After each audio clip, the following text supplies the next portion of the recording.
Welcome Hey, to... Hey! Welcome to the 5th episode of A Shame of Thrones. Hey. So, we had to take, in case you guys didn't really notice, we had to take a little bit of a minor hiatus last week. Last week was the, what did you guys call it? The Brocast, or the Bro... The Bro of Thrones. The Bro of Thrones. Okay, we'll go with that. So, props to Ralph and Wally for taking over last week. We had a lot of people traveling. Madison was sick. Nate had to work. So here's to a job done, guys. Yes, a job Yeah. done. I listened while I was driving to Ohio, and you guys did fairly well. Fairly well. Fairly well. Okay, guys, so welcome to episode 5. Since a lot of us were missing last week, let's just take like 2 or 3 minutes. Does anyone have anything that they want to add from episode 4 that we missed last week? What happened last week again? Nothing important. We're just emotional today. So, Yeah. This week was an emotional roller coaster. Yeah. I gotta say it. Yeah, we saw Floss penis straight on. So Yeah, penis. It wasn't. it wasn't hard. It wasn't hard. That was the point. It was not straight on either. It No. was It was warty. a little bumpy, and I actually, speaking of the dick, like I for one appreciate Wait. Speaking what? Speaking of the dick, Great segue. Speaking of Yeah. the dick, there was a dick in this episode. Did we watch the same Game of Thrones? we did. But you're Okay. speaking of dicks. Yeah, no, but there was the dick. The point is, like, there was only one dick in this episode. The point is that I like that they called back the theme of last episode, which was clearly nudity. Oh It my was God, a huge part of last week's episode, nudity and truth.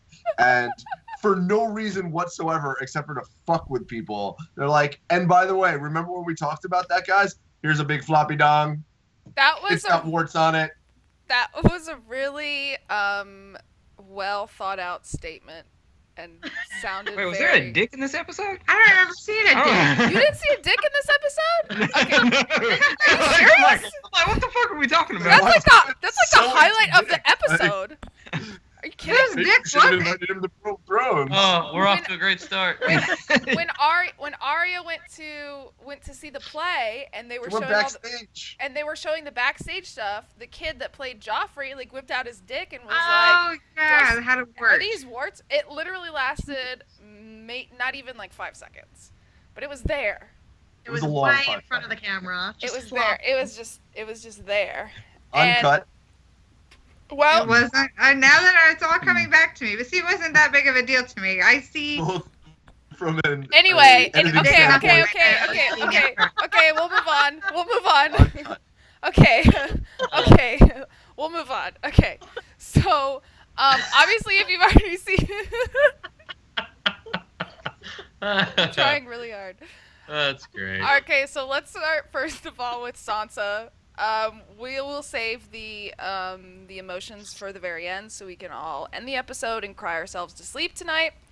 So Sansa finally met with Littlefinger, and something that I'm finding that they're like speeding the process up this season is travel doesn't take as long as it used to in other seasons. Yeah. Sansa got Game to of Thrones fast travel. Sansa got to the wall really quick. Like, She got that warp boom, whistle. she was in Winterfell, and boom, she's at the wall. And now Littlefinger was at the Vale like last episode, and now he's at At the wall. well, he's at like Molestown, which is like right next to Yeah. the wall. Yeah. So it's like Jesus, like Kevin said, freaking Game of Thrones, Game of Thrones fast travel. So Littlefinger was kind of playing dumb, and obviously he had to know that Ramsay was a fucking psycho. Okay, obviously he had to know, and he had to know that this was going to happen. But his kind of master plan has completely backfired. So, is Littlefinger's plans completely ruined now that all of this has happened? Did his plans backfire? I mean, I don't think he expected. I don't think I don't think he accounted for her getting away. I don't think think he could have expected her to get away. I think, but I do think that he would be able to adjust off of this because he has adjusted to, like, 5 different things happening. Like, he adjusted to Sansa escaping in general when it comes to Robin at the Vale. You saw that last episode when he's like, "Oh, we should rally all the Knights of the Vale or whatever and go save Sansa." So See, I feel like he was expecting her to die there, right? That way, because she's the only one that can like throw the bullshit flag on that story. Because he told all the people in the Vale like, "Oh, we were besieged upon and she was stolen and blah blah blah." Mhm. So I think he was using that as a thing to like get the Vale together and go to war and do things. But I mean, like he expected Sansa to die because, like I said, she's the only one that can be like, "Ah, he's bullshitting." yeah, exactly. But this is kind of the thing. Sorry, go ahead, Kevin. Well, this is kind of the thing about Littlefinger, right? And you mentioned it, Lid, is that he's always got plans within plans within plans. He's not a one plan type of guy, right? So Yeah. his plans aren't ruined because he showed up in Mole Town and he had one job, right? Like, and it wasn't to take shit on the chin. It was to plant a seed with Sansa about what's going on in the Vale. Right? Yeah. So, and he realized, like, well, in order to do that, I guess I gotta eat a shit sandwich. And so he's, "Oh, I'm so sorry. I had no idea. Oh my God. Oh, just one thing. Just one. I don't know. Just by the way, didn't think about it before. But it was like there's these nights in the Vale. It's good stuff." That was gonna. Actually, River Run. Yeah, that was gonna be my next thing. Is it true, because we haven't seen River Run since what, like Catelyn's father died? I don't think we've seen it since then. So could Littlefinger possibly be lying about it to maybe draw them out to River Run? Could he be telling the truth because he wants to be on Sansa's good side? We don't really know yet because we haven't been to River Run in like a couple of seasons. So Sansa obviously believes him because she turned around and told Jon about it. So it could be his way of creating a new plan now that his original plan like backfired. Well, he got what he wanted though. Like, he got a lordship. Like, he's doing okay with everything. It's just about to get fucked. Right. Like, he's still fine. But now he has like Sansa and basically Jon against him, like not on his side. So who does he have on his side now? Robin. I'm like, that's it. And he's a pussy bitch. Well, but so like with that in mind though, he has the entire Vale, right? Because Sure. we saw like his ability with the fellow that was teaching the kid. He was like, "Hey, let's throw him through the moon door," and then like it was just a little test. Like, I could just have you killed right now because this dude does whatever I tell him to. Sure. Yeah, sure. So he kind of has that. He basically has Robin essentially in his back pocket, which like 100%. Which I mean, it can be useful, but at the same time, it's only one region out of however many that Ramsay controls and however many that Jon and Sansa are about to control. So let's look at this scene from Sansa's point of view. Mm-hmm. Why doesn't she just go ahead and kill Littlefinger right where he stands? I think she's starting to think 2 or 3 moves ahead as well now. Yeah. Because she knows that in some way she can hold it over Baelish now. She's got a little bit of pull, and I think she's going to start using what little she has of him, or she would have just killed him outright, I think. Well, yeah, because if she would have killed him, she would have lost the Vale army, because then the Vale army would have been after her, because Robin would have been highly upset that that he would have been gone. Yeah. Well, but it shows she's playing the game now too. I always figured she was just kind of a pawn in the game, but now she's starting to play the game. That's almost that's almost exactly what I was going to say, because she's still kind of on the edge of wanting to take kind of the leap to like be a badass, but she's still kind of like reserved about it. And I mean, if you think about it, Littlefinger basically kind of saved her. So she could still have that, remorse for him a little bit as like, this is the one time I'm going to save your life. You're not going to get a second chance or something like that. But he kind of made a little stab at the end when he made sure that he pointed out that John is her half brother. Correct. And not her whole brother. And that kind of showed a little bit of balls, especially with having Brienne right there when she could have just, waved her hand and Brienne could have, cut his head off. But Sansa points out to John that her Uncle Brendan supposedly has made an army. The dying baby chicken is back. Can you please not, dog? Okay, thank you. That Brendan has supposedly taken back River Run. We don't really know if that's true or not. And then she kind of made a bold statement by basically lying about where she heard it from and kind of got Brienne a little pissed.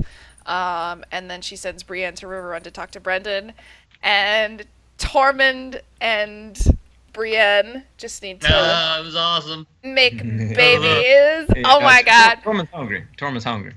We rewinded that like 3 times just to watch it again, and Wally lost it when he saw it for the first time because the GIF going around is really good. The GIF is perfect, and it's just so funny because there's like 3 times where she talks about how disgusted she is with him, and then he's kind of like, I still want that booty though. So I like the humor. I know Nate has talked about this a couple times. I actually do like the humor that they're adding to the show this season. Usually I don't, because with stuff like, for example, like the Lord of the Rings, I feel like the later movies for the Lord of the Rings, they added a lot of like cheesy humor that was like, oh, we're just adding this in just for entertainment. But the stuff that they're doing in Game of Thrones, I think, is relevant humor, and it works, I guess. So Sure. Yeah. Sure. So okay, so moving on to Bravos. Arya. Wait, we're just skipping over a huge thing. Like you mentioned the idea that like Sansa lied about how she got the information about River Run. Like, I think that's a huge part of this episode. I just said that. I know, but like the question is why, right? Like, and the question is, what does it mean, right? Is it a situation where she's trying to make a power play? Is it a situation where she's trying, like she thinks it's good information and she's being dumb, and she knows that if she says where it's from, they'll reject it. Well, but like, how much? trying to outsmart but how much does Jon actually really know about Littlefinger at this point? Like, because with Ramsay at one point basically killing all the ravens in the north, there probably hasn't really been much information coming in and out of the wall. So what would it affect really if she said, I met with Littlefinger?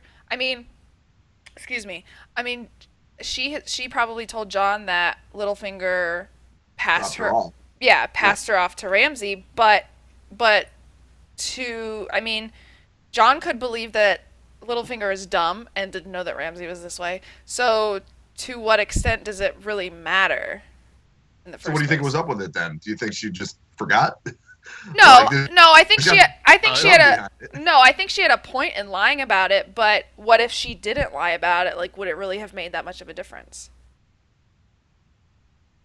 Yeah. Like, I think people would have been like, I think that people know enough about Littlefinger to know, just like in general, like he's got a reputation. He runs a brothel, for God's sakes. I mean, he's not the most stand-up guy, so everybody knows that. So, what would you want to take your source of information from him or from any other source? Yeah. So it's just, I guess, a matter of trust, and maybe what we were talking about before, that whole half-brother thing. Maybe she doesn't. Maybe there's just a little bit of, hey, maybe he's not 100% with me. He's not 100% a Stark. But that's the reason why Littlefinger brings it up, and that's the reason why she keeps secrets. And I think that was the purpose of it, was to show that there is a little bit of a rift there, right? Like there's no happy family reunion kind of deal with them. Like, they were happy to see each other, but they're not kids anymore. Well, right? and this is the first interaction that they've had together all show. I think one of the showrunners said in an interview that this is the first scene that they've, I don't know if they've ever had together or that they've had together probably since like the first season. Season 1, yeah. Yeah, since season 1. Yeah. So they haven't seen each other for X number of years. So, and Right. Board Shorts just brought up a good point in the chat that she doesn't trust everyone in that room. There was a lot of other people in that room besides John. So That's she you know, somebody could, there were a lot of people in that room. Somebody could have been a spy or whatever, or somebody could have brought up a good point that maybe they don't want to try to trust Littlefinger, and it would have just been easier to say, oh, I heard it from Ramsay. Done. End of story. And that would have made John kind of more convincing in that matter. And it's an interesting tension point, right? Because Sansa, in many ways, and you brought it up with the Lord of the Rings and stuff like that, Sansa, in many ways, her arc is the conflict between fantasy and reality, right? That she starts out as the type of character, and it's kind of a metaphor for Game of Thrones in general, which is like the gritty fantasy. But oh, by the way, there's dragons, right? And like, what's the balance, right? So like, it's the idea of her entertaining the idea of like, John's only my half brother and I'm the real Stark. Like, that's the question of like, is it about the stories we tell ourselves? Is it about this like kind of noble, you know, lineage and story and history and tradition, or is it about good people getting together and doing good things because it's the right thing to do, right? Oh, that's never, what no. John represents. No, that's never the case. People don't do the right things for the right reason. Not ever. Okay, so we can move on now. Move on. yes. Okay, now we can move on to Arya because she's always my favorite. So she's kind of getting her ass kicked in her training a little bit, and she's given a second chance because, you know, she fucked up the first time. So she's told to basically assassinate this actress, and I didn't realize how important this scene was until after the show and after I really thought about it. So she goes to see this performance at a theater, and it's basically a production of like the life and the story of like Robert Baratheon and Ned Stark and the rise of like Joffrey and everything like that. And they're basically insulting, I mean, everyone, especially Ned Stark. I feel like they basically beat Ned Stark's character to the ground, and you can see how it's really starting to affect Arya. And I think we've all really kind of thought about it in the back of our mind, like, yes, we want Arya to be a badass, and we want her to be a girl with no name and an assassin and blah blah blah, but we also still want her to be a Stark, and we want her to go and murder all of her enemies. And we've kind of had this like balance that hasn't really been able to balance out. So now she's kind of realizing how everyone else in the world sees her family and sees the story, and everyone thinks her dad was just like a dumbass, like redneck in the north, like Yeah. quote fingers. He's a white neck. A white neck, sure. A winter neck. I don't know. But you can tell. Yeah, you can tell that she's extremely upset about it. So she's going through this emotional state of like, should she be a girl with no name or should she not? So she's told to kill the actress, I believe the one that plays Cersei. Is that right? Yeah. Lady Right, which makes it super interesting because of her list. Yes, Lady Correct. Crane. So, and we also see a wiener in that scene, as we spent like 5 minutes talking about her. And we, And we- boobs. and Yeah, boobs. there We was, did see boobs. boobs. Thank There was you. a lot of boobs. There was boobs. I didn't even put the connection to the list. You did what now? I didn't even think about the connection to her list. Yeah. So Top Do you, loaded. so does Jaqen give her this name and make her go out to watch this production on purpose to be like a real test? Because her first test with the thin man that gambled with lives of like sea captains or whatever, he was kind of nobody really. And then but does this actually have a purpose? Because this this is going to be a real test for her to see if she can do it or not, especially because she has the conversation with Jaqen later on that like, well, this chick kind of seems like a good person. So why should we kill him? Why should we kill her? And she was told to not ask questions. Mm-hmm. Right, and that was the thing. I think that obviously the whole thing is a test, and she's already kind of showing that she's failing it a little bit because he, like in his words, servants don't ask questions. Mm-hmm. And yeah, it's a test within a test within a test. Mm-hmm. To sit and watch that production, to have all the emotions going through, and then to actually, I guess, not he probably knew what she was going to do, but to know that she is a decent human being. Mm-hmm. Yeah, this is the test of tests, to see if she can put her family loyalty and her family name aside, do this, but also commit a murder that she probably doesn't believe in. So this is two tests in one, and he absolutely did know what he was doing. Mm-hmm. For sure. Yeah. One of the things I liked about this was that moment that you mentioned where the mood turns on a dime, right? Where I think we're laughing along with Arya at Robert Baratheon. Yeah, because she's laughing at the beginning. She's enjoying it just as much as the audience is, and then once they start with like Ned and Ned Stark out, yeah. Yep, and then they bring Sansa and like all this. Once that comes in, she's realizing that she saw this stuff happen like herself, and yeah, continue, Kevin. But like what I don't know, like what struck me was that although it was obviously farcical, like there was a truth to it, right? Like the Robert Baratheon's refrain of like "bring me more wine," right, and that kind of being very true to his character in a lot of ways, right? And then so when Ned Stark shows up, I think the first thing that we're confronted with, or at least my experience of it, was like, this isn't fair to Ned Stark. This is bullshit, right? Mm-hmm. But like, and I'm sure Arya kind of felt the same way. We were meant to do that, and it was cleverly written in that respect.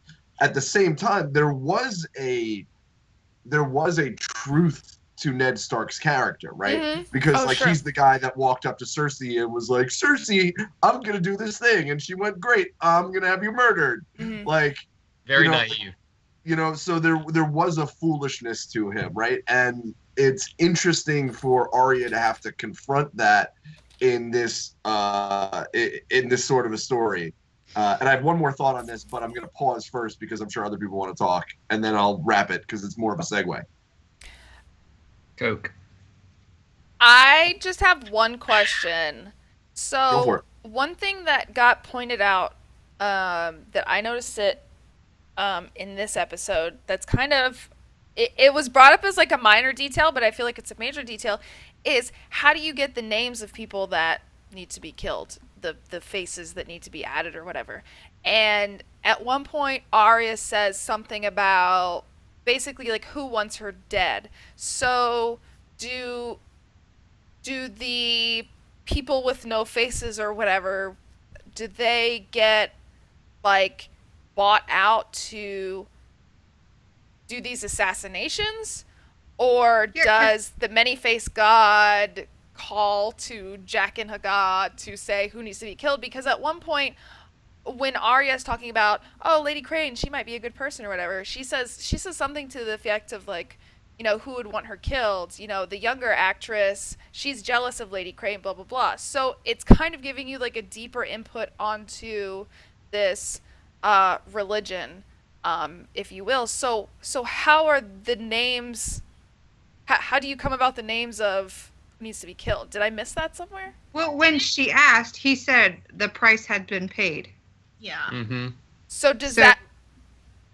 I take it as like they're they're probably a assassins group for of hire. paid assassins. Yeah. Like that movie Wanted with James McAvoy. Yeah. They Where just get It was from awesome. the tapestry. They get a name from a tapestry in like a tower somewhere in the middle of nowhere, and it just I kind don't of think there's zooms something down. mystic involved. Like I think somebody just rolls up, and if you've got the money, then you can make somebody get dead, kind of thing. That's so... Ugh. That makes it so not exciting to be part of that group or whatever then, if they're just hired assassins, like, ugh. Yeah, but But I mean, like, I don't think she knows that. yeah, like they had to be making bank though, right? Because they founded that whole Where city. they live. Like they Yeah, but established Bravo. she has to know because she asked who wanted Lady Crane offed. Well, and he said a price had been paid, and that's all he said. He didn't tell her who. Well, no, she insinuated that it was the younger actress, right? Yeah. Like, she was like, she's jealous of her, blah, blah, blah. I mean, it's a death cult, right? So one of the interesting things about them is that, like, yes, they're assassins for hire, which is like a very practical way of dealing with this idea that you have as a religion, or maybe it's the other way around. Maybe this is a convenient idea to have as a religion if you want to be assassins for hire. Either way, like, they have the idea that, like, death is a release. It's a gift.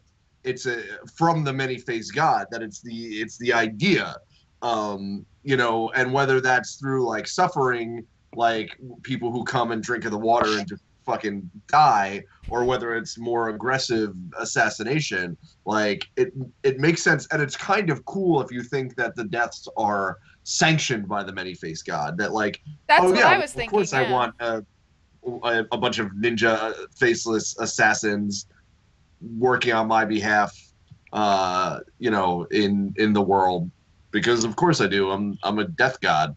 Well, and if you think about it, Arya kind of did bring up a good point, because her first assignment was the Thin Man, right? And he was obviously a bad guy that gambled with boat captains' lives or whatever.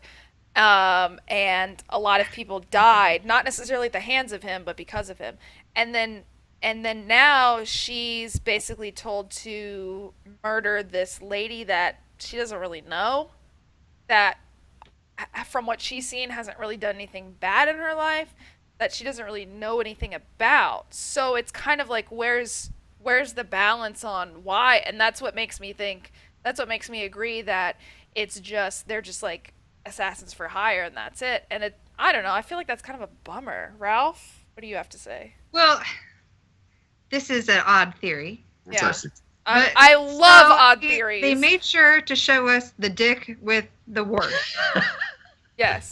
So because we need to see wieners. It all comes back to the wiener. That head actress has syphilis, and she's passing syphilis to this young actor. Genital warts. Taking away HPV deaths from the gods.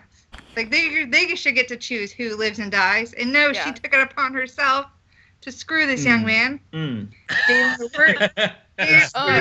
Next. Okay. Well, and I don't think there's like a noble thing about it, because if we remember back to where, like, we first met Jack and Hagar, like, Arya had to give him 3 names because she stole 3 names from can I just say you just said like 2 names in like the most southern way. Jack and Hagar. Jack and Hagar and Arya. So 3 names, and he didn't care who they were. Jake and right? Hagar. Like, okay. He just had to give up the names. So here's the other part of this that I thought was cool, right? So as Arya is watching this play that is her story from the past, in the exact same way that she watched it actually take place with her father being beheaded, right? It struck me that it is very similar in a lot of respects to Bran warging back into time to look at the story of the Starks. And I thought that was like kind of a cool parallel. I thought that was a really neat thing that they did. This was an episode directed by a guy named David Bender, who did Look at Those Arms. Oh my Wally god. is here. Oh my god. Okay, you can go now. Look at those guns. Oh my god. Don't talk about his arms. Anyway. Holster those are bear arms. Oh my god. He's got the right We'll probably need to see the goatee too. Anyway. Oh my god, I've been begging him to cut it off. Okay. So please continue. So grooming o'clock over now. So I totally lost my train of thought. God damn it.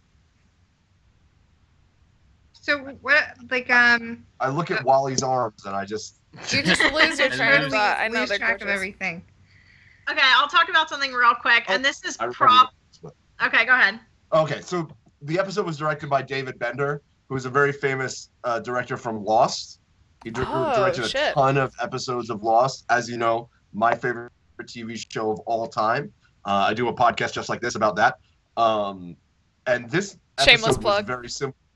Yes. This episode is very much kind of a Lost episode. Like it's got like there's like time travel. There's like weird loops from the past to the future. There's all sorts of weird parallels between what happened in the past and what happened in the future. It's very interesting that, and I doubt it was a coincidence that David Bender directed this episode, and this episode worked on so many of those themes. But I'm done now. Go ahead, Madison. My comments are relevant now.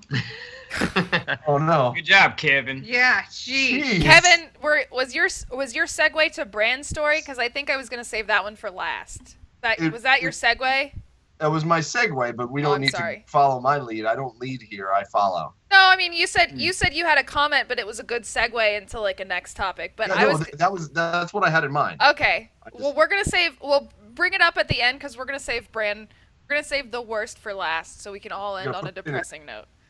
So okay. So Yara. So when we go to the Iron Islands, Theon is obviously back. And Yara wants to be the queen now that Balon was murdered by his brother. So they have the Kevin, what's it called? Yes, thank you. Where they kind of and I think Kevin, you talked about this a couple episodes ago, that they literally just gather and they say who claims, the Iron Throne or whatever, and then someone comes up and is it basically like if they just start yelling their name, then they win? Why can't the presidency be like that? Wrong. Yeah. Like that's what a caucus is. Yeah. That's true. There you go. So in the books, it's a little more interesting in that there's this kind of ritualistic bringing of gifts rather than just like, well, Theon had a pretty sweet speech, and Euron brings a very interesting gift. It's allegedly a horn that can summon dragons, but also possibly White Walkers. It's kind of bad news, and so he brings something a little more to the table then. Right. Yeah. There's a little bit more going on. Yeah. But the end result is kind of the same. Yeah. So Yara claims that she wants the Iron Throne, and then Euron, who killed Balon, Theon and Yara's father, says that he wants to claim it. And he even openly admits that he killed Balon. He says, yeah, I did it because I didn't like the way that he was ruling. And once he kind of explains why, I guess everyone pretty much agreed. So Euron becomes basically the new king of the Iron Islands. And then once he is basically officiated, he says that he wants to murder his niece and nephew, Yara and Theon. And they take the whole fleet and they get the fuck out of town. And now, am I the only one? I'm not really mad at Euron's plan of creating the biggest fleet in the world and then, giving it to Dany. Obviously he's a dick, but I'm not really... But he's our dick. He's our dick. He's our wart-filled dick. I'm not really mad at that. Is that bad? I am because, so the whole thing with that episode, and I'm not normally a full-on feminist, but the whole thing was that Yara couldn't rule because she was a woman. True. And now he's saying Dany can't rule by herself because she's a woman. She needs his dick up in her in order for her to properly rule. Or at least the ship's up in her.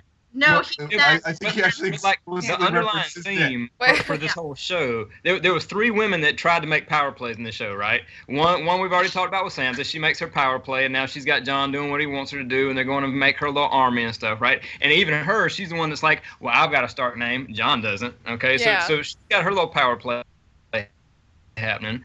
We see what's called the Greyjoy girl. She made her try. Didn't really work, but then she steals the fleet, right? So she's got some things up her sleeves, and then of course Dany down there has the smallest thing to do in this episode. But what do we leave her as? She's marching with her Dothraki horde, the entire Dothraki that has ever been is now unified, right? So I felt like it was 3 different instances of women making power plays. This episode and last week's episode were very female heavy on the themes of the show and what the importance of the show is.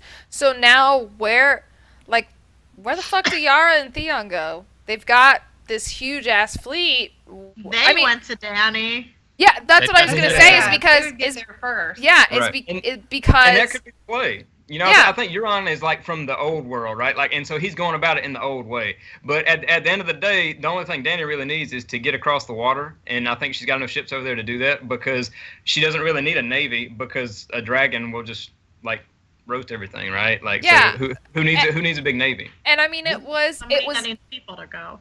It was Yara's idea to begin with. She even said, "I'm gonna build the biggest fleet." Well, did she say that she was gonna give it to Danny? Yes. Though? She said she was gonna go to Westeros. Yeah. Okay, so maybe now that Euron said, "Well, I'm gonna go and give it to Danny," maybe now Yara has the idea that now she can do that too, and maybe she feels like she could serve Danny better because he's not a man. Like Correct. she can be on Danny's like court or whatever. Right. So maybe that's where they're gonna go. Does I'm trying to think. Oh, Danny's ships got burned. That's right. They burned all of the ships. Yeah. So she doesn't even have a fleet. Yeah. So she definitely needs that. Mm-hmm. Well, I mean, go ahead. I kind of envision Theon heading towards Castle Black, right? Like sailing up to the north, because like if you remember, when last he was kind of not at Pike or in the Iron Islands, he was with Sansa, and he knew that she was heading up to Castle Black, and he was going to head to the Iron Islands, right? So now here he is with a whole bunch of ships and not really a great place to go. It seems like Castle Black is kind of the place that people go when they're like, I don't know where the fuck to go. I'm out of place. Well, what I have to say to that is, while they are carrying basically an army, they're also carrying like a fleet of ships. So I don't have a map with me, but I don't know where the water and Castle Black kind of. Yeah. I think it's. I mean, there's water on a side, right? But like, I don't even think that he had the choice in where they're going, because I think he's 100% dedicated to his sister, and I think she's calling the shots, and they're going to do whatever the hell she wants to. Right. I think if they were going to go to Castle Black, it would have been one ship as opposed to a fleet of ships, because what is Castle Black going to go do with a fleet? Well, but they also, I think half the reason that they took them all is to take them away from Euron. Right. Because now he has to show too how much dedication that they have to them, because that takes a lot of manpower to control that many ships. So he's left at half mast. So what? Literally. So what? Nailed it. What benefits them more, to go to Castle Black and give their army to Jon, and then Jon can take over Winterfell, blah blah blah, or to give their army? Okay, thank you for the map. Okay, move it down a little bit. There's the Iron Isles. The wall is way up here. Yeah, and then where's Dany at? Like all on the right side. Yeah, she's way over on the right. Yeah. She's on a different page. So what benefits them more, going with Jon and like basically just taking back over Winterfell, or going to Vaistos Thrak basically and picking up Dany and then like taking over fucking Westeros? I think Theon has more dedication to the Starks and to Sansa and Jon now, that I think he would convince Yara to go to the Wall. But not to mention, like, there's this whole Ramsay Bolton thing that I'm pretty sure that Theon and even Yara would be pretty pumped about taking out a Winterfell and good be point. like That's doing true. a little genital mutilation on. Yeah. Just casually. Yeah.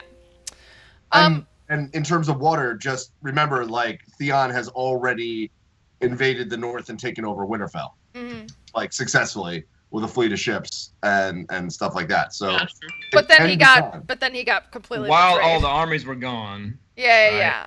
Like nobody was defending. Not with Theon there, yeah. But the point is, they can provide support, right? Like, so it looks like there's going to be like 20 armies converging on Winterfell, and it's going to be a big battle for Winterfell. I don't think Jon needs it. I think he has enough right now. I think though, if you think of the last words that they said, their whole thing was that they want to conquer Westeros, not go take back Winterfell or go the White Walkers. So I think you have to think of the last words that were said too as to where their next step is. So my last. Go ahead. Dany wants to conquer Westeros. Like that's her end goal too. So if they go down to her, they get a piece of that pie. Right, and the sister was never a fan of going inland, anyways, right? Like she wants to like rule the waters and stuff. It's true, but they don't know Dany. Like that's the thing. Knows about Dany, but like they don't have any personal connection there. Like they just heard like that's your fucking plan. Like all right, I guess we could go do that, or we could do our own thing that we actually care about. So my question, and it can probably be cleared up a little bit better with like the book readers, is being the king of the Iron Islands, does that actually mean anything? Is that like Robb being the king of the North, or is that the because it's not like, because technically the Iron Islands is part of Westeros, is that right? Am I right? Yeah. Yeah. So, technically. Yeah. Go ahead. So essentially, before the Andals came and invaded, right? At the time before the Andals showed up, there were 7 kingdoms in Westeros. Right? Sure. So and Pike was one of them. The North was one of them. Basically, all the major houses represent those 7 kingdoms. But now King's Landing basically rules them all. Right. So as a compromise, once the Andals came and took over to solidify and secure and consolidate. Yeah. Political power, and also impose their religion of 7 on these people who had been here. They said, okay, well, you can be the king of the North, but you have fealty to the king. That's what I thought. That's what I thought, is it's not comparable to like Tommen as the king. Like Tommen still basically rules Ob. So that I thought so, but I just wanted to make sure I was clear because they made such a huge deal about it. It's like it's like the Eyrie. It's like that dude is ruler of the Eyrie, right? And just like they're the Salt Islands or like the Eyrie. Erie, but it's like fucking Texas. You know how you never know when Texas is just gonna be like, you know what? Fuck it. We're Mexico now. Right? Like you never Southern. Give them a break, you guys. Really independent states, and they might become independent once again. Okay. Right? So you could be the top dog for the Iron Islands, and nobody's above you. You don't have to kneel to anyone. I got you. Yes, you don't control anything in like the Reach, but you don't give a fuck about it obviously still means something to those that live there. Obviously, they're going to follow them no matter what, just like everyone followed Robb no matter what. So because they feel like they're going to get back to that. Sure. Oh, and one quick thing: there's no reason to say that Theon and Yara could do both. Go to the north and then go to see Dany, because this guy wants to build 1,000 ships. I think he's got a little bit of a lead time on that one. Handicap. So I think they got a head start. So there's no reason to say they can't do both. I don't know. I mean, Littlefinger. With the way how fast things are going. That's what I'm saying. That's true. Littlefinger traveled to the Wall in like 1 episode. So in between. Yeah, so they can get there and back like 2 feet. Yeah, exactly. They'll probably have all the ships built in like the next 500 ships by next episode. Yeah, no big deal. Okay, so let's move on. We talked a little bit about Dany, and her part in this episode was really short. Jorah finally like confesses his love to her, which everybody already knew. So he shows her that he has grayscale and basically confesses his love, and she's torn on whether she wants him to stay or not. And after he shows that he has grayscale, she basically orders him to go and find a cure. And that was pretty much it with the episode. So it's so heartbreaking because you like the dedication that Jorah has, and now he's basically dying. You can see that it's taken up pretty much all of his arm, but she appreciates everything that he's done for her, and now But ride off by yourself and go find a cure for this incurable disease. No, there's a cure because Stannis' daughter had it. Yeah, but he also bankrupted his entire family by getting his daughter cured. Yeah. But we know there's a cure. Right. You both have good points. It at least doesn't continue the spread of it. Yeah, no, like he spent the entire wealth of the Baratheon family on curing his daughter, and that's why they lived in squalor after that. But he did find there was some person that he found that was able to make it stop spreading through her body. And there's no telling how long it's going to take for it to spread, because it's already spread basically up his whole arm. So I mean, if there are 500 ships in an episode, he'll find the cure. There you go. He's going to find a cure next episode. There we go.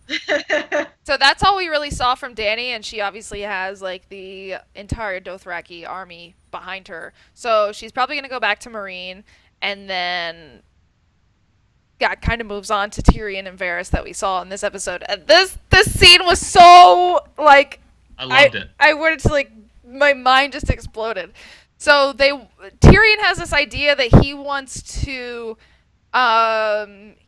to be made known to everyone in Meereen who basically saved them with this deal that they had with the Sons of the Harpy, or the leaders of the rest of the world, whatever, or the what's the word that I'm thinking of?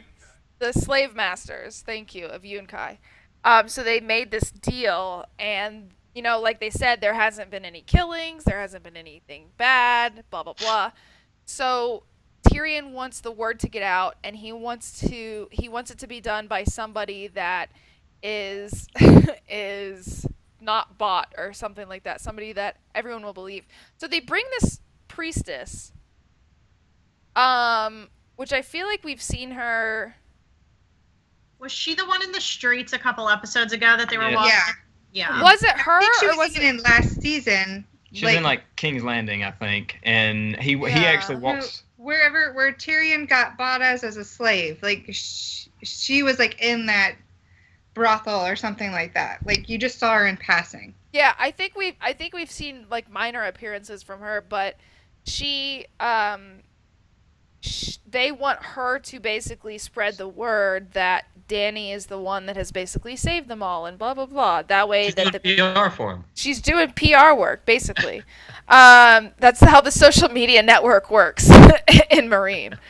And she kind of comes back and says that she's kind of honored to be there, and she's totally fine with it.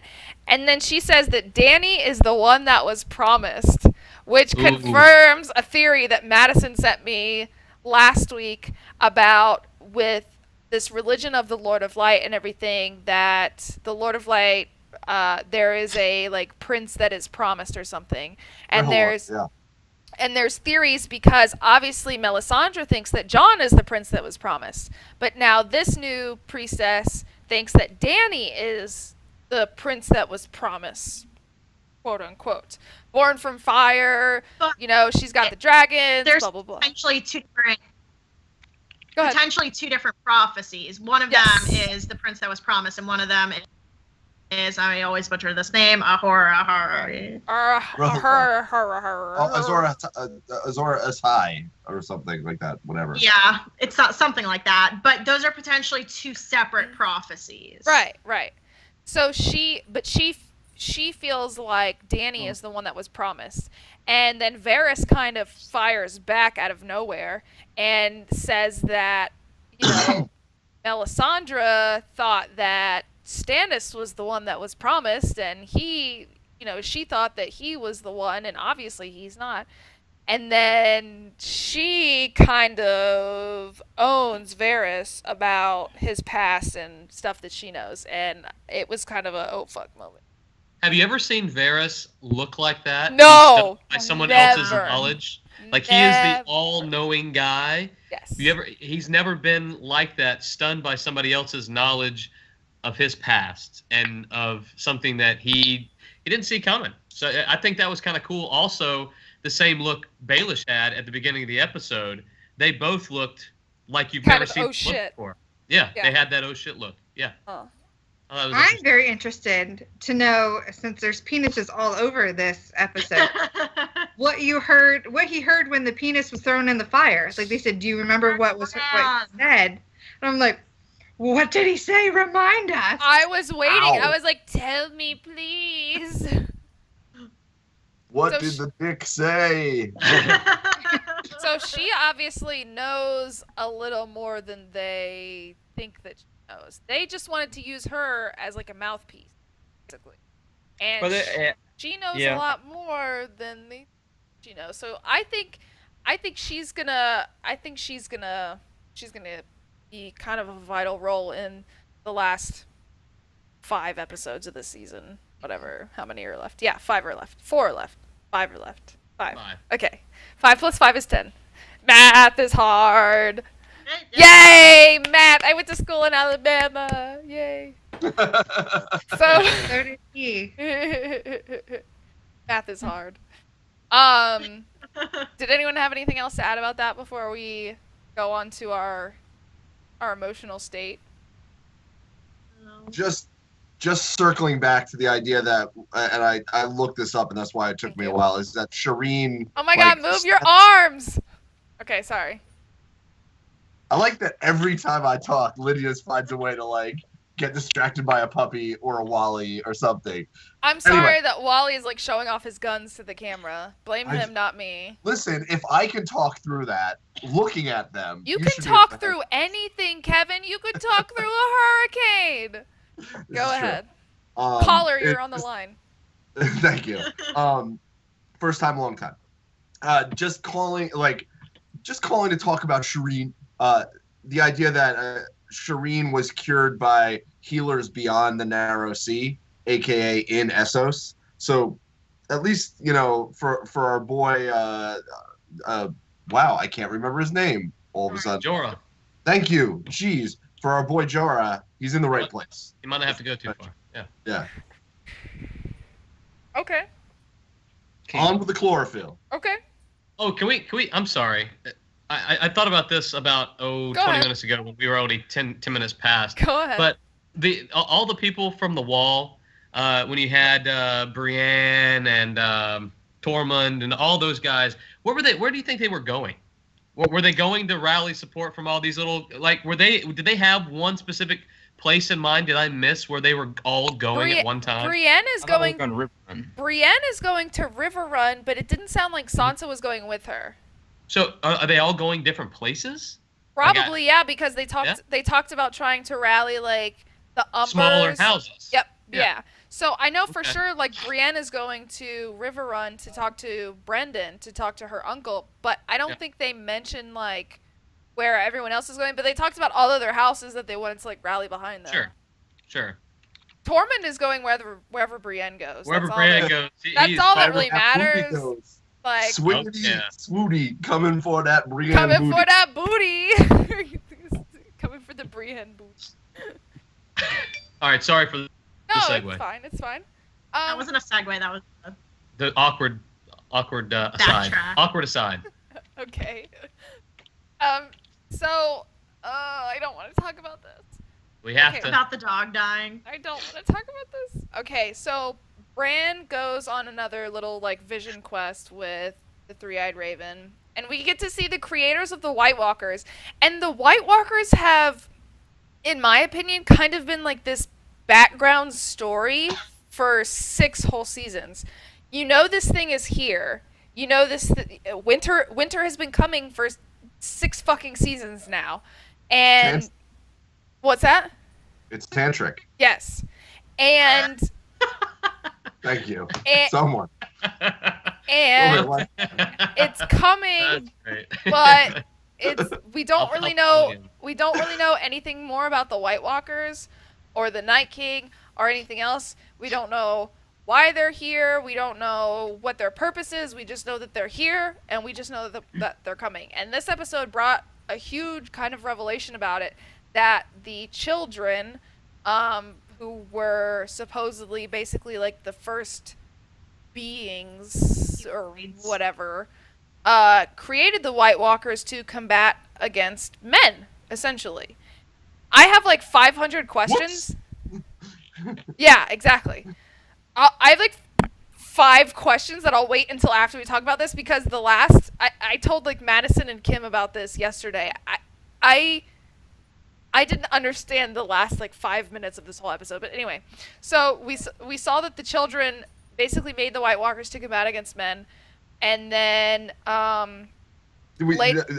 there's one point right there is when we see that guy, whoever he is, tied to a tree that essentially becomes the Night's King. Yep. Like there's two important clues here, right? First one is that dude's like, you're first looking at his chest, right? So you don't think about it. But on the wide shot, you look at that dude, his pants and boots are black as the day is long, right? Oh, so I didn't think about that. Yep. Oh, okay. Hold that thought. I know what you're gonna say. Hold it though, because I have that too. I have that idea too. I don't know. And then later on, Bran kind of gets impatient and he wants to see more visions, probably of the Tower of Joy. Everyone was hoping to see more stuff about the Tower of Joy, but we never saw anything about the Tower of Joy. But he grabs the wrong route or whatever and sees a vision of the White Walkers, and he gets grabbed by the Night King, and now the Night King can come to him. My one question is, does the Night King want to come after him because they realize that Bran is the only one that can stop them? Is that why? Like, why do they want him in the first place? Because now that the Night King touched Bran in that vision, now the Night King can come to them in their little cave. He can fast travel. Obviously, yes, he can fast travel. White Walkers have intense fast travel. So, but why do they want him?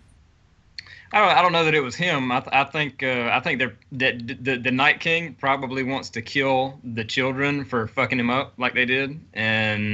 But how do they know that Bran is with them? Because he only saw Bran in the vision.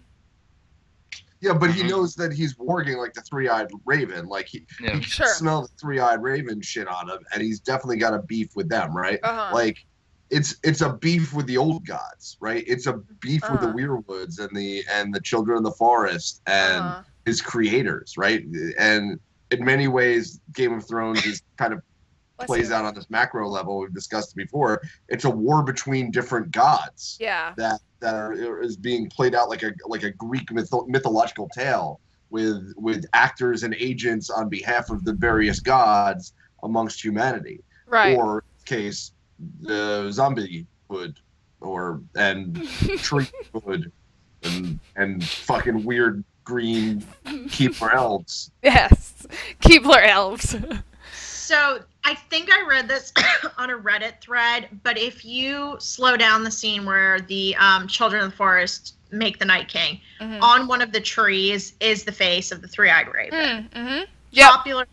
Popular fan theory, Bran is the three-eyed raven that has time traveled back in time. So if the Night Kings were to stop Bran early, they would never create the three-eyed raven. And they never would have created the Night's King, you mean? Well, if Bran died at a young age, three-eyed raven would have never existed. Yeah, I'll say. To never defeat the White Walkers is what you're saying. Right. Yeah. Interesting. Yeah, this is and that's with time travel, everything gets a little freaky, especially now that we've been introduced to the fact that Bran can go back in time and influence stuff, right? Like, it's not a question anymore. He can absolutely go back in time and influence things that happened in the past. Yes. And so, like, all bets are off the table now because, he could have done the whole thing where he was the one that made the Mad King mad and all, just all number of stuff now because he can go freaking back in time and do what he wants to. Right. And further, that there's temporal causality loops, right? Like, so there's the idea that Bran actually caused Hodor to be Hodor, right? Yes. To give him this single purpose.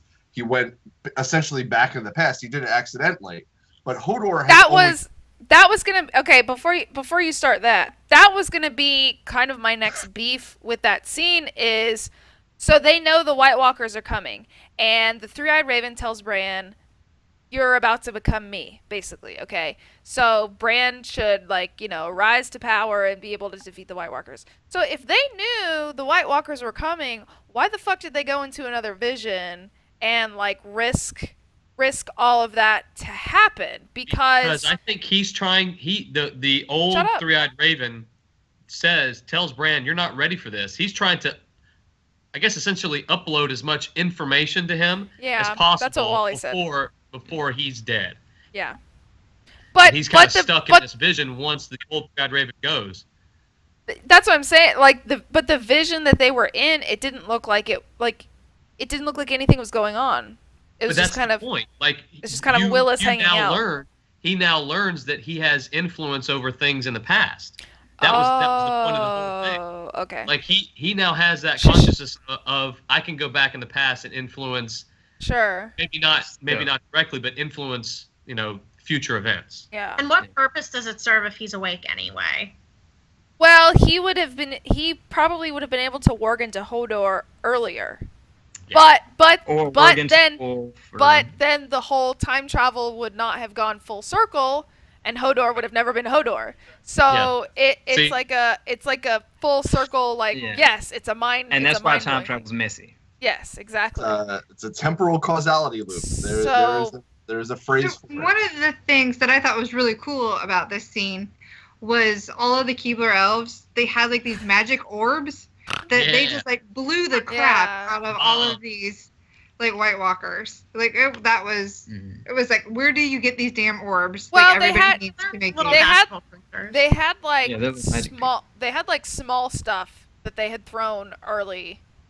When Bran and Mira and Jojen originally got there, when they were like combating the White Walkers, they had little bombs that they were throwing, and then she just pulled out like the nuke basically to help Bran escape. So Bran and Mira escape, and obviously we find out why Hodor is Hodor, and now it's just Bran and Mira, and I'm afraid for them because they're by themselves, and that was a lot of snow too. That was and as you saw in the Mira did kill one of the lead White Walkers.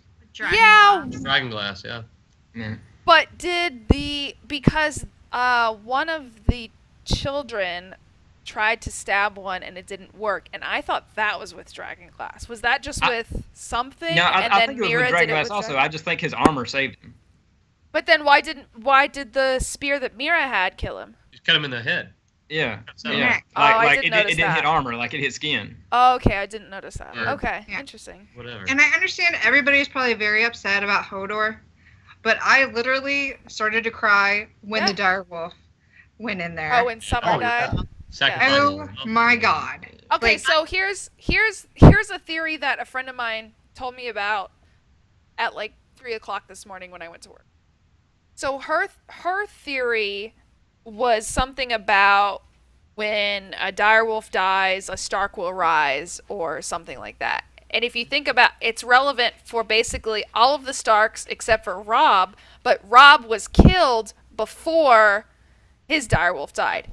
And then I think, I don't know if someone sent this to me or if I might have found it on BuzzFeed today or something like that, but we don't, the only direwolves that are still present are Ghost for Jon and Nymeria for Arya, because if you remember in season 1, I think, when Joffrey wanted to kill the direwolves, they killed Lady, who was Sansa's direwolf, and then Arya made Nymeria like go away. So there could be a chance that Nymeria could, come back and help Arya in some sort of sense, but there is a bigger connection with the direwolves and with the Starks in basically like the entire series, and maybe with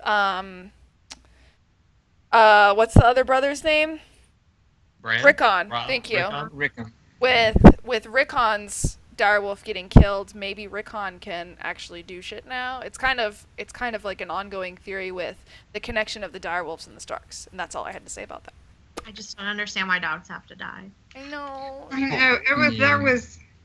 Well, I almost felt like that whole thing was kind of sloppy at the end. But it was a sacrifice. But what did he do? Buy him like 5 seconds? Same way with the what you call it, the child, the last little children. But hers did a lot. She could have just like thrown the bomb and done the same thing. I think hers did a lot more. Because if you see they stabbed her and all that. If you see it in some sense, and they did the same thing with Summer, with they I mean, they're kind of essentially like zombies. They'll go and basically focus on it, and once that it's dead and they've ripped it apart or whatever, and then they're gone. And she needed to die as retribution for creating them. Like, she was never going to live. Yeah, the child, whatever. So are we to assume now that they're extinct? Yeah, I think that was the purpose. Yeah, I think they were the last ones. Like if, in the books, like the children used to be all over the place, right? And then the men were killing them, and they were dying off, and blah blah blah. And I think they were the last ones, and that's the reason why they created the White Walker, was for protection. And now they're all dead. Now that you mentioned the books, did the books ever talk about the creation of the White Walkers? No, this is all new stuff. Okay. So, did anything that happened in this episode have anything to do with the books besides the stuff that happened in the Iron Islands? Yeah. No. Okay. The Iron I mean, we're pretty much in uncharted territory now. Yeah. I mean, I know that it's. I know. Sorry.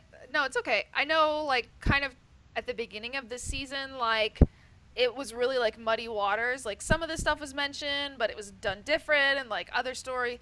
I know there's a lot of like plot lines that have been muddied, and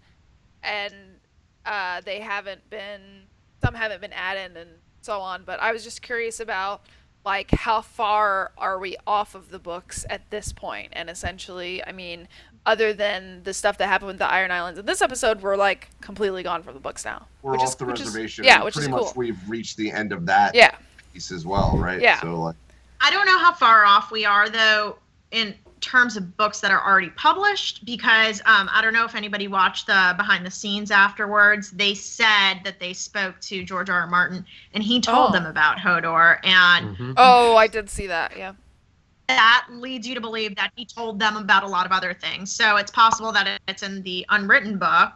Sure, but yeah, I'm sure. You know, like, I think it was around season 4, they actually had this interview with him, and there's like a couple people that he's told that know how everything plays out. Like a guy. In case he dies. In case he dies, right? And then so they know the end state and how to get there. It's just he's going back and filling in all the little details and stuff. Yeah, exactly. Go ahead. I was talking to Ralph when I got home today, because we were talking about this at work. And just the fact that, you know, from the first book, how old it is, and then how with everything coming up, like how much of a literary genius this guy is, that he has this whole story already planned out, and all of the little tangents and all the little extra stories. He needs just to sit his ass down and write it. Shout out to J.K. Rowling, who wrote the last page of Harry Potter before she ever wrote the first. It all goes back to Harry Potter. And Star Trek. We haven't had our obligatory Star Wars reference yet. I know, or Star Wars. He's just wearing the hat, man. I know. He just has the hat for reference. Okay, so here we kind of like already answered the other questions I had. So here's one question: if the children created the White Walkers, why are they against them now? Because they can't control them? Because they have evolved? Or whatever. Do you think that's the reason why they're now like enemies? I think it's a carnal thing, right? Like that dude obviously didn't want to be a White Walker, you know. So whatever pain he went through, and then afterwards he's like, you know, he wants his revenge. Yes. Yeah. There's a question too of who he is, why him. Now that could be 7 Horcruxes, 7 kingdoms. Thank you, board shorts in the chat. My mind is okay. Now I'm gonna go and like theorize all night. Well, here's kind of a theory that Wally has been writing on for like the entire season, is that the White King is actually a Stark. That's what I was getting at. Because, oh my God, shut up. Okay. So, because all of the visions that you see that Bran has is always of someone in his family. So if he goes back and has that vision with the White Walkers and the Night King, the whatever his name is, Night King, that he is possibly just like maybe like Ned's dad or something. Does the Builder have a brother? Does who? Bran the Builder have a brother? No, I actually think it might be Bran the Builder. I don't think so because but he was going to build the wall. No, he would have to be. It would have to be much older than that, like Kevin said, because Bran the Builder. Wait, is Bran the Builder Ned's brother or is Bran the Builder Ned's dad? Bran the Builder is like thousands of years old. Yeah, that's. Oh, okay. Because Brendan was Ned's brother, right? Yeah. Yeah. Yes. Okay. So maybe it could be. That was like Benjen. Benjen, thank you. Yeah, okay, I know. Yeah, one of the B's. What was my other question? Oh, if the children were so worried about having like a war with men, why are they allies now? Maybe because of the White Walkers. Because they're all having they're basically having to combat against something that they created. Now, are there any children left? Did all of them die? I think they're all dead. Yeah, I think they were the last ones. So what does it mean now for? And this will probably be my last point on this. What does that mean now of Bran basically becoming the Three-Eyed Raven? He is the Three-Eyed Raven. But what does that mean? What happens now? I mean, he doesn't have a tree to go live in. So. What? We're about to find out. Yeah. Yeah. I think that's one of those things where we don't know. I don't know what the book says about it, but probably not much. So. I wonder too because we see Hodor's whole purpose. Bran goes back into the past, and what's the word you used for it, Kevin? Borg. A temporal causality loop. That thing. The past gets messy. The past gets messy. Right. So now Hodor's whole life is about holding that stupid door. So before Night King was supposed to protect the children of the forest, but let's hypothetically say a new mission was given to him, and instead it was to completely obliterate mankind. But it's his mission. I don't think he was given a mission. Like I think it was one of those the enemy of my enemy is my friend kind of things. And so they just made like these White Walkers and set them off, or made that White Walker guy set him off towards the men. They started war, and they just expected that he would kind of take care of it, right? They never thought about the end game where okay, now there's a million White Walkers. What do we do after that? Like what do we create next, right? And that's the big this is the big underlining storyline that is bigger than anything else in the world. Westeros doesn't matter. Essos doesn't matter. What matters is the fact that the White Walkers are coming and they're trying to basically wipe out everybody. So what are we going to do? What are we supposed to do about it? And now Bran is... take back Winterfell, obviously. Yes. Let's just go to Winterfell and take it back. And, I mean, It feels like nobody else is focused on that anymore except for Bran. When in the first couple of season it was winter is coming, winter is coming, winter is coming, winter is coming. You have to be ready for winter, winter is coming. And now it's kind of I want to rule Westeros. Pew pew pew pew pew. And the only one that really cares about owning the White Walkers is Bran because he is probably the only one that has the power to. Well, Jon probably cares about it too, but now that Sansa is back, he cares about it less, I guess.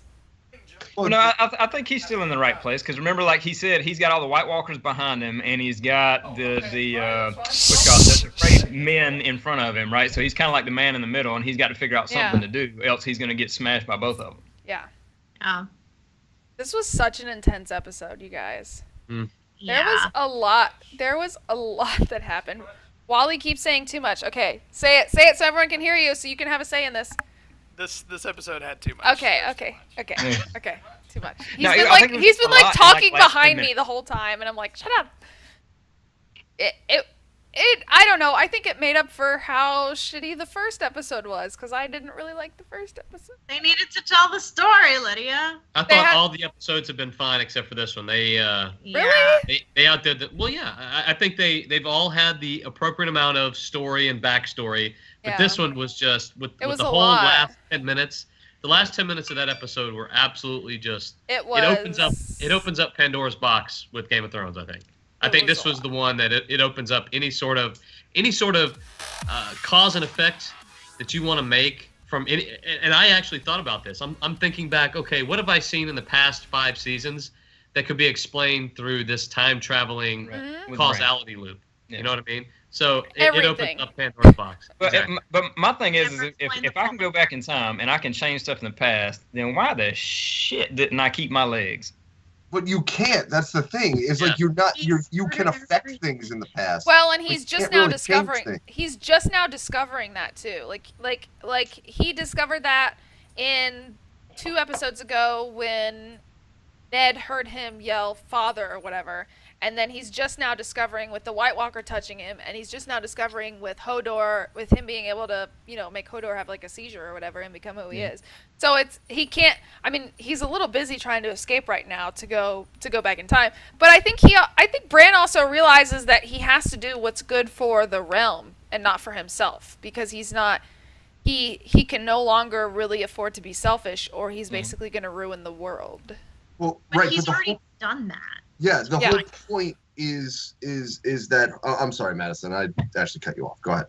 That's okay. No, Bran is, if they're more selfish than Sansa is Bran, because he started all of this stuff. He was the one that caught Cersei and Jaime in the tower, that started everything, that brought Ned, that killed him, and yada yada yada yada yada. He's a selfish little bastard. Yeah. Well, and if he is the three-eyed raven, right, then ultimately he fails, because the three-eyed raven gets killed by the Night King with the Night King still standing. Yeah. Maybe. Madison goes.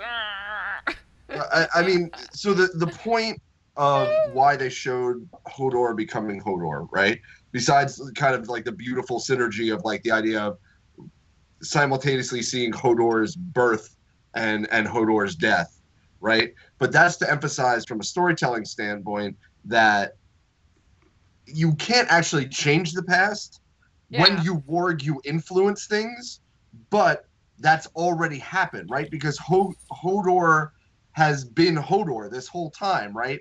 And so like our linear sense of time is not necessarily useful. So Bran can't go back and change his legs, as an example, but he did go back and change Hodor's life. But he already did that. But he's doing it now. It's very confusing. Well, and that's what I say, right? Because he did go back in time and he did change Hodor, else Hodor would have been a regular dude. Right, but like it's like destiny, right? That's what a causality loop is, right? Is that you go back in time and cause the thing that produced the reality that caused you to go back in time / around. He's still gonna die in his mother's arms. Yeah. Oh, Hodor. I was really hoping we'd get him to say something else besides Hodor this season. I thought for sure last episode when he found out, when he saw Willis, that Hodor was gonna like have a revelation, and they like sup. If he doesn't start talking after they're mentioning bacon and blood sausage, then he's not gonna start. Bacon. It comes back to the penises. Life. That was his what, Madison? One purpose in life was to hold a door. But it was a big purpose. But I did like how it came kind of like full circle. I like when that happens. I'm not happy with the outcome, but I kind of like how that went all full circle. So. They put a bow on it. Yes, they put a bow on it. Okay, so we had a little bit of an extra long episode, but like we said, so much happened in this episode. Like we had to cover everything. So much happened. So. All right, guys. Thanks everyone for hanging out. We had a good amount of people in the chat this week, so thank you, Board Shorts and Broder. Thank you guys for putting your input. You guys had really good discussion about some things. The day next week might change because of Memorial Day. Usually they don't have an episode Memorial Day, but they do this year. So we will be sure to like check out on Twitter and everything, and we will put out what day we're gonna do next week. So yeah. Okay. Everyone have a good night, and we'll see you next week. Bye. Bye. Bye.